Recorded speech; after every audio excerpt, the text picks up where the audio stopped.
and Transportation Committee, June 11, 2004. It is 4 o'clock. So the first item on the agenda, please call the roll. Chairperson Mike Seville. Present. Vice Chair Bill Donnell. Here. Alderwoman Juani Garza. Here. Alderman John Lash. Here. Alderman Ted Masiacos. Present. 5 present. Okay, the first item on the agenda is the approval of the minutes, 24-0416. So moved. Approval of the minutes from the PHS&T meeting held on May 28, 2024, moved by Alderwoman Garza. Is there a second? Second. Second by Alderman Lash. Any corrections, additions, or deletions? All in favor, say aye. Aye. Opposed, motion carried. 5-0. Okay, any members of the public wishing to speak and give public comment? No, there is not. Okay, we'll go to the agenda then, 24-0406. Resolution authorizing the execution of a memorandum of agreement by July 1st, 2024, fulfilling the obligation of the notice of intent to participate in the coalition led by Kane County for the Climate Pollution Reduction Grant signed by Mayor Urban on March 29, 2024. Welcome. Thank you. I'm Julie Franchino. I'm the grant writer for the city. This item really is just as it reads on the agenda. We signed a notice of intent on March 29th to participate in the Kane County Coalition for the Climate Pollution Reduction Grant. The next step in that process is that we are required to sign a memorandum of agreement for that grant proposal. And if Kane County is awarded a grant, then there would be a more formal agreement that would be part of the final grant agreement. But that would not happen unless the county is awarded the grant from the EPA. And do you expect a time frame on that? I believe they're expecting to award before the end of the federal fiscal year. It'll be several months. We don't Okay. have an exact date. Okay, any questions of Julie? Alderman Lesh? Just a real quick question. Who's our representative in this coalition? Who's attending their meetings and liaison with Kane County? So the coalition is no longer meeting. The coalition met to develop the grant proposal. I attended some of the meetings. Director of Innovation Martha Paschke attended some. I believe Alex Manella may have attended some, although I'm not positive about that. But that was all for the purpose of developing the application. If there's an award, I would imagine the coalition is going to continue to meet. But as of right now, it's just at a hold. And have we submitted, or do we know, when we don't know what we're going to get awarded, I get that. Mm-hmm. Do we have a plan to implement that, that when we do receive the funds? Was that part of the grant specifically? Was it laid out what our program would be like, or is it all going to be run by Kane County with a % coming to We would be a City of Aurora? sub-awardee under Kane County, so we proposed various activities, including some solar installations and electric vehicle charging, some things of that nature. So the details of that would come out when a sub-award agreement is issued upon notice of grant award. Thank you, Mr. Chairman. Okay. Any other questions? Anything more to add, Julie? Motion to approve. That is all. Okay. Second. Motion been made by Alderwoman Garza, second by Alderman Lash. Any further questions? All in favor, say aye. Aye. Aye opposed. Motion carried, 5-0. Thank you.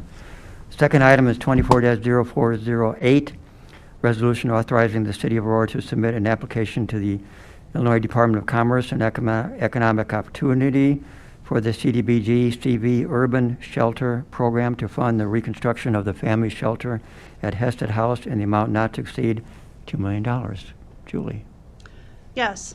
So DCEO recently issued a grant opportunity through the CDBG Coronavirus Fund. Only entitlement communities such as Aurora are eligible, and these funds may only be used for the purpose of expanding shelter capacity. So we are proposing that on behalf of Hesed House, we submit an application to allow them to renovate their family shelter portion of the facility. There will be a public hearing at the Committee of the Whole required by the grant process. That will be at the next Committee of the Whole meeting. and we'll have more details at that time. And how much of the family shelter square footage takes up the building that would be rehabbed and renovated?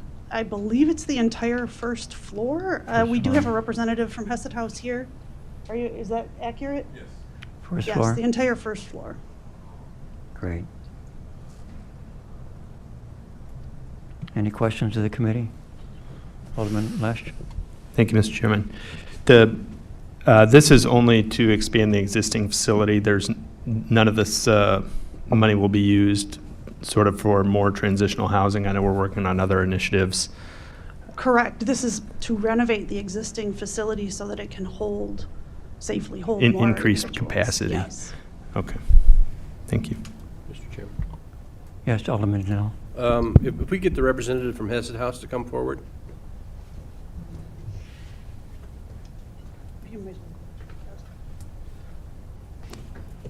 Thank you. I was quite curious now, if we're successful in this grant and we do the reconstruction, how are we going to accommodate these families during construction?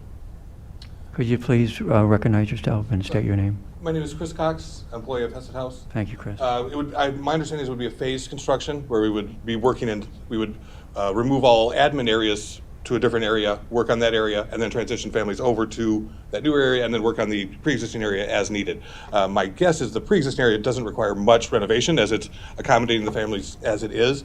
It's more for the development of the new area and converting the new area to an appropriate housing situation.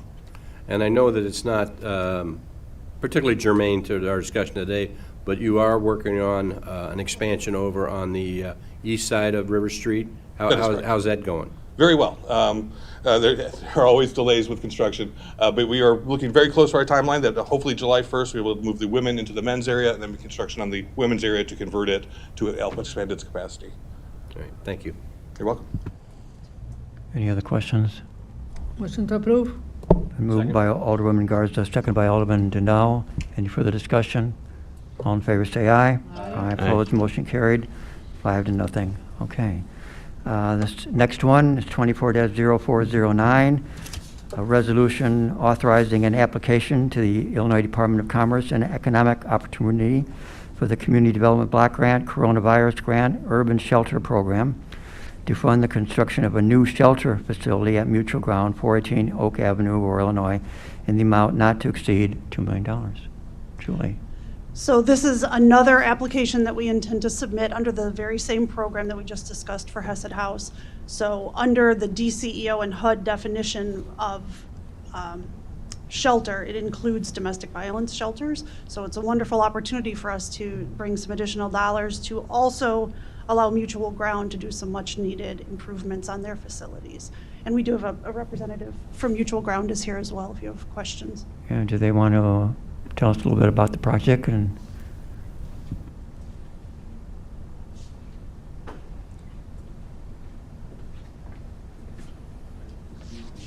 Good afternoon. I'm Linda Miranda. I'm the Chief Executive Officer for Mutual Ground.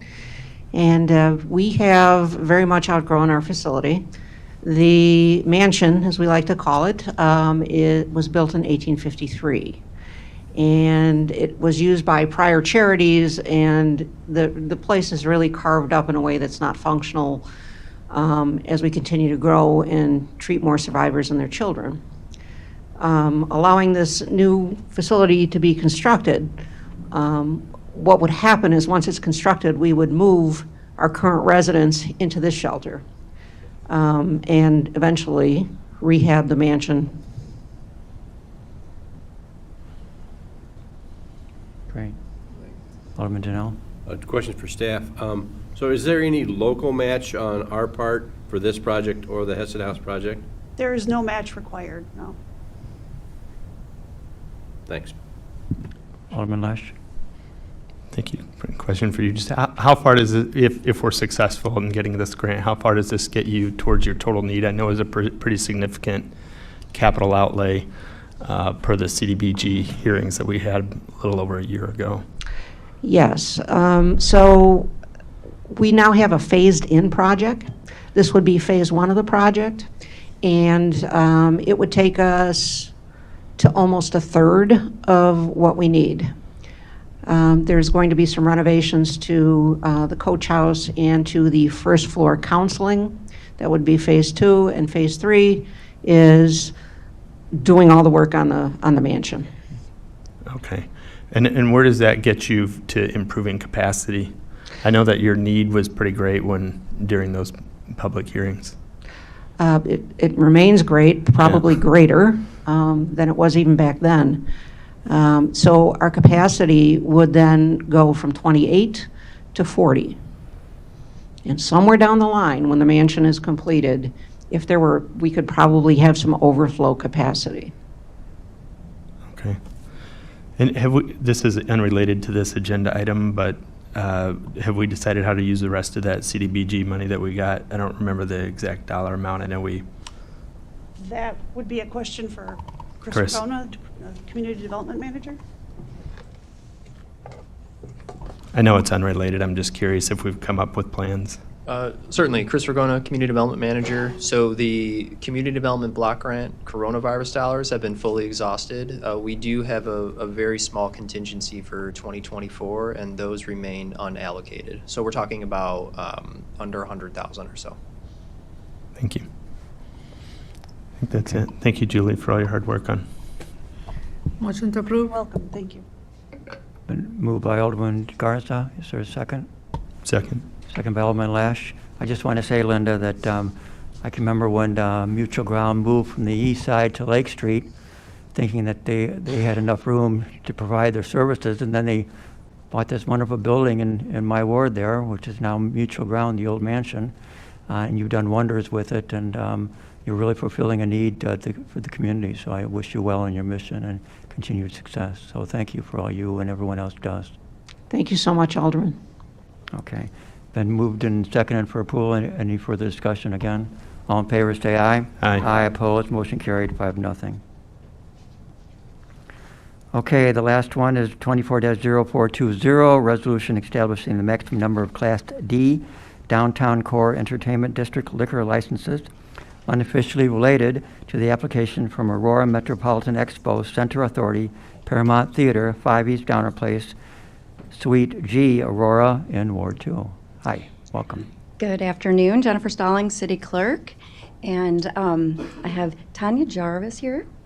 She is from here representing the Paramount. As you read, we do have a liquor license application pending for the brand new theater, and we're very excited. They did create a PowerPoint presentation, very, very short, but just to give you an idea of some of the things, and I'll let, yeah, here, I'll do that. You can go ahead. I'm just going to pass these. Okay, and take it away, Tanya. Hi there, Hi I'm there. Tanya Jarvis. I'm the food and beverage manager for the Paramount Theater, the Copley Theater, River Edge Park, which is opening on Friday, and the newly built, soon to open July 10th, Stolp Island Theater. So if we can just start with the slides. Well, what you're looking at is a fold-out that thousands of households received in order to begin their ticket sales. It's a really beautifully done kind of piece of art itself, which very much describes this theater. It's small, but it is mighty. It's what they call an immersive theater, and you know, they have them in New York. I don't even know if we have them in Chicago. It's basically when the patron walks in the front door, they are kind of inside the show. And our show is $1 Million Quartet. We are producing it. We're going to sit it down for as long as it sells, hopefully a really, really long time. So here we are at the front of the bar, and it says Taylor's Good Food because truthfully that was the way that it was. $1 Million Quartet is all about, you know, the very, very famous musicians who all met together, true story, one day, made unbelievable music. And this is, you know, won 1 million awards on Broadway and off.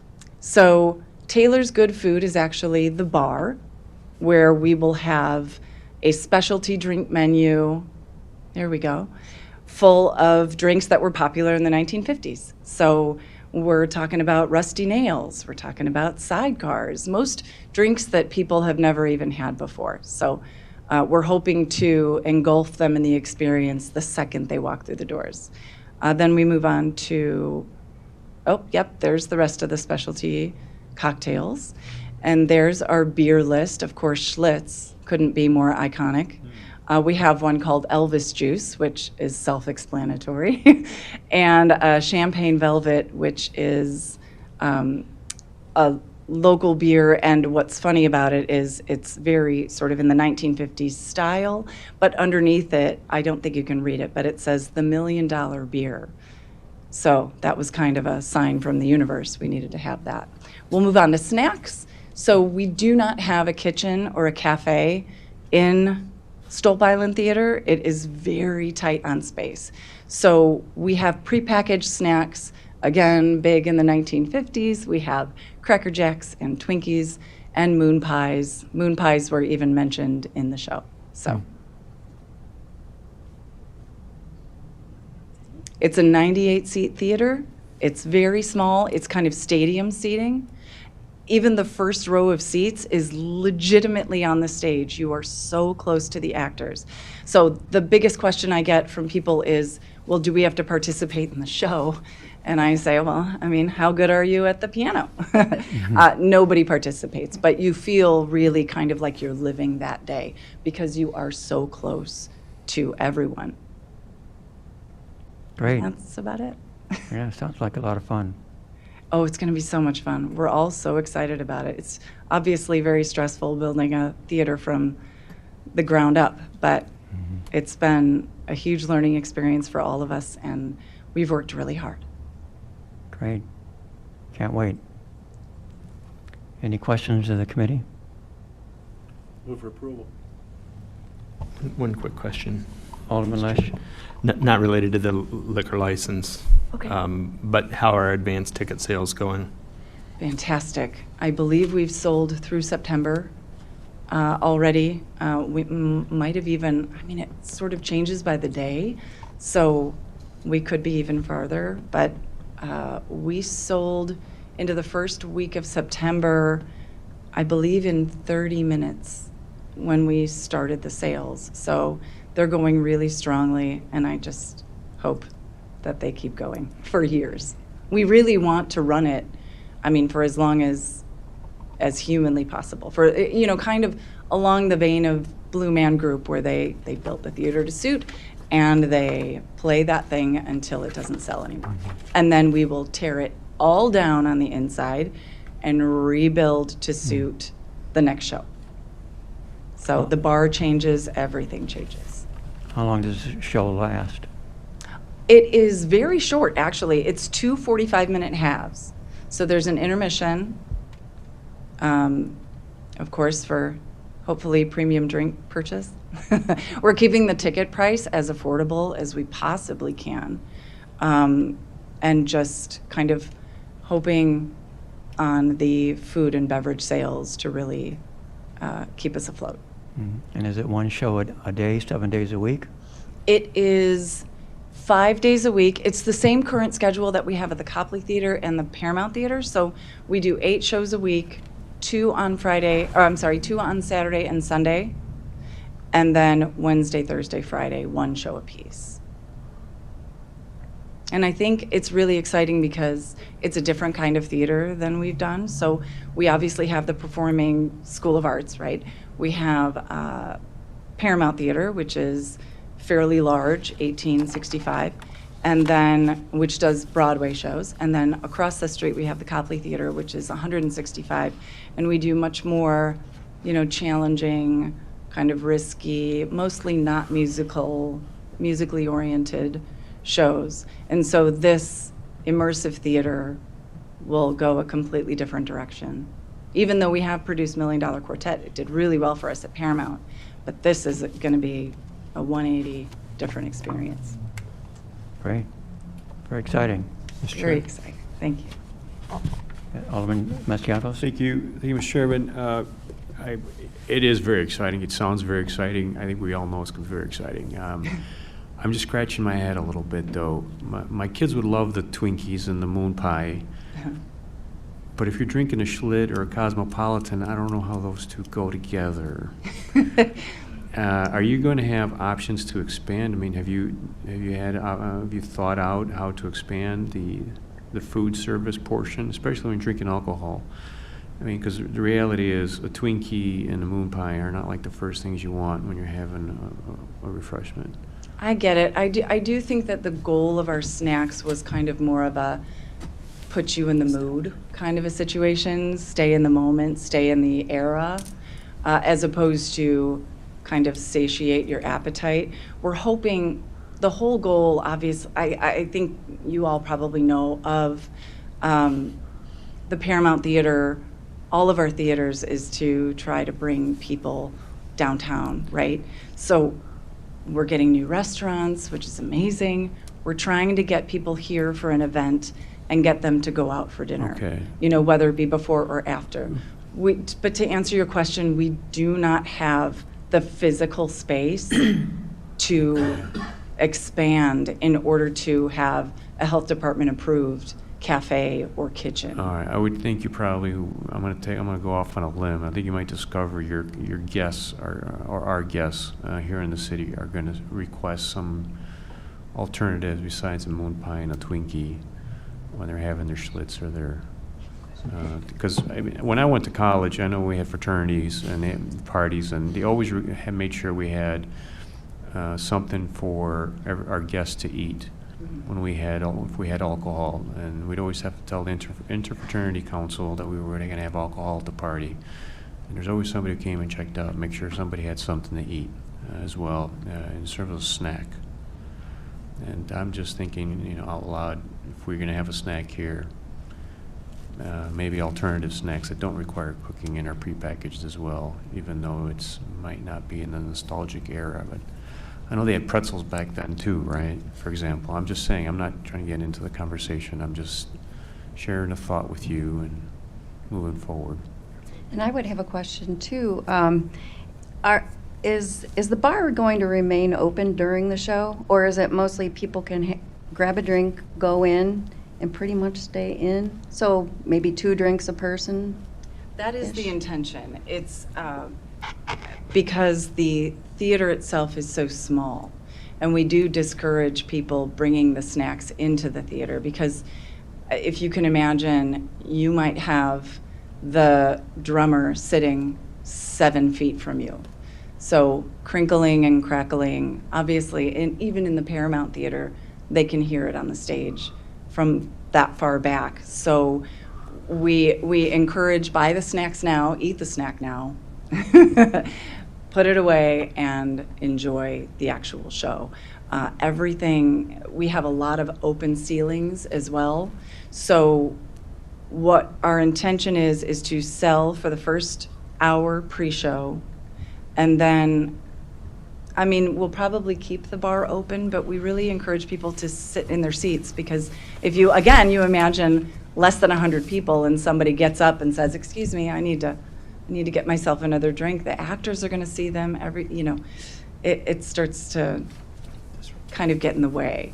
We'll be open for intermission, but then we close after intermission. Well, I'm just thinking that you should maybe keep an open mind working down the road, because I got a good feeling you're going to have the guests will be making some suggestions. I think you're probably right. I did want a savory kind of a snack, because I feel like you have to have that balance. The problem with trying to find a savory snack that still has a throwback look to it has proven kind of impossible for me. But I did find a whole bunch of things that I thought were really fun, like those candy buttons and fun, silly things, but again, really kind of kitschy and not something that's gonna sit nice and heavily in your belly. Mm-hmm. Definitely, we will keep our ears open, because I love patron feedback. We read every one of our surveys. We are very careful. If we get a lot of suggestions for one thing, then we explore that thing until we can find a solution for it. So if there are a ton of people that are saying, "I just need more food, I need more choices," then we're going to find a way to do it. All right, that's great. You Chairman. open mind. Okay. So Alderman what is Garza. the capacity they want to have? Because you say it's too little, too small. I'm sorry, So how many people they can fit in there? 98 patrons can fit into this. And that's kind of the purpose of an immersive theater, is to keep it nice and small and compact and kind of involve you in the show indirectly. So there's no, no disabled people can go there with wheelchairs, something Oh, like yes, that, no? absolutely. We are Yes? completely ADA compliant, you bet. Oh, okay. We actually even have a lower bar as well for patrons who are in wheelchairs. Okay. So, you bet. And Tanya, you're taking up the entire space where the old ACTV used to be and then the old restaurant too, right? Yes, I believe so. I know the restaurant, for sure. The What is cable, the our A- cable TV station that was in the corner there. Way in, yeah, on the far left, I or on the think, south end. I'm almost positive, yes, we are. Yeah, great. And it's, you know, when you start to go in the back of the theater, we've got, obviously, performer changing rooms and bathrooms and storage.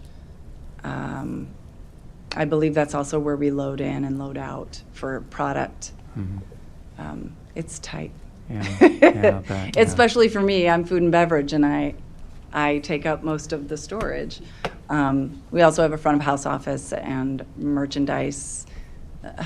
We have to find, it's kind of just, we'll see when we get there, Mhm. when it's ready for us, and hope to goodness gracious we can fit it all in. Yeah.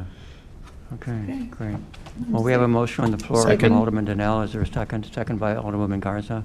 Any further discussion? All in favor, say aye. Aye. Motion carried, 5-0. Thank you very much. Good luck. Thank you very much. Thanks for your time. Okay, any other business to come before the PHS&T? Motion for adjournment is in Motion to order. adjourn. Second. And moved by Alderwoman Garza, second by Alderman Lesh for adjournment. All in favor, say aye. Aye. Opposed, motion carried. 5-0. We are adjourned at 4:27 PM. Thank you, everyone. You?